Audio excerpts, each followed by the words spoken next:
I have been always interested in integrating techniques, methods, and I always believe that it's just not, there is no one technique which could resolve anything. It's actually layer of information that adds on to actually build. It's like how networks work. Different networks work together, and there is always a feedback or a loop that happens. One goes wrong, other one helps. So those kind of things have always triggered me or interested me. And here I'm getting to do something like that.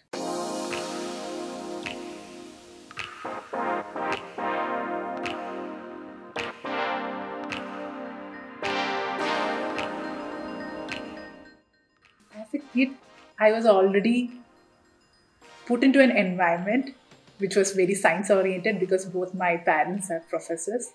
So it was usually that after my school, I used to go to their lab and I used to see their PhD students.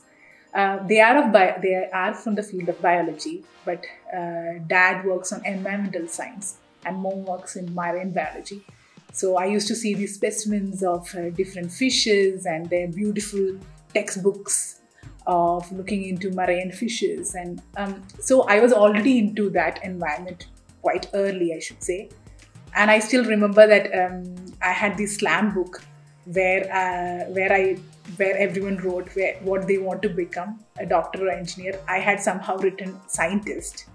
I didn't take that so seriously, but science and biology per se have always interested me. We had a very nice teacher who used to teach us genetics so interestingly. So he used to explain to us, draw these beautiful pictures of how DNA becomes RNA and how we have 26,000 genes which behave so different from each other, and how each of us are so different. So 99% of the DNA is similar. There is 1% which is different. And how is it possible that we are so different from each other? And then the way they, even though we have deconvoluted the structure of how it looks, it's a double helix, but that's not it.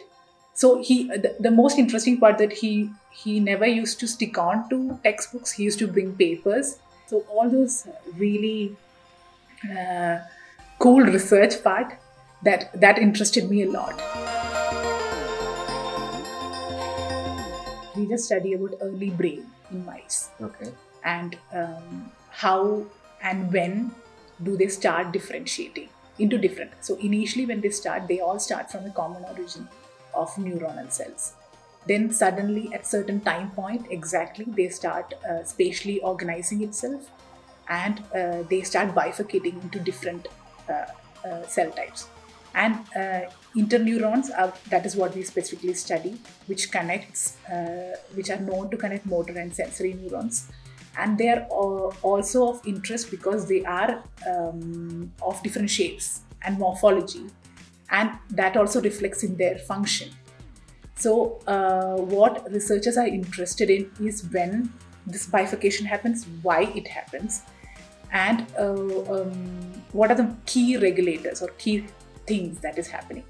And a few of the studies have shown that certain key regulators, it can be a transcription factor, a gene, which helps them to become a certain interneuron, has also shown to play an effect on a disease. When that gene is mutated, it gives rise to Alzheimer's disease. So that was of very interest to me, because in the techniques which I have studied during my PhD, I could actually implement those techniques into studying these cell types and why they evolve, what are the key regulators, and maybe eventually try to deconvolute or understand. Maybe they have a role in all these bifurcations or a disease. So what basically we study now is to understand, is on mice models, looking into normal mice models and disease, and actually do a comparison between them and to understand what is different between them. So something like that. Yeah.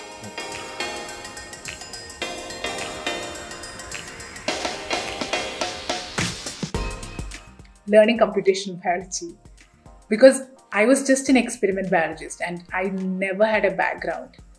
So coding, understanding all these scripts and implementing those scripts to understand. And initially it used to be very frustrating.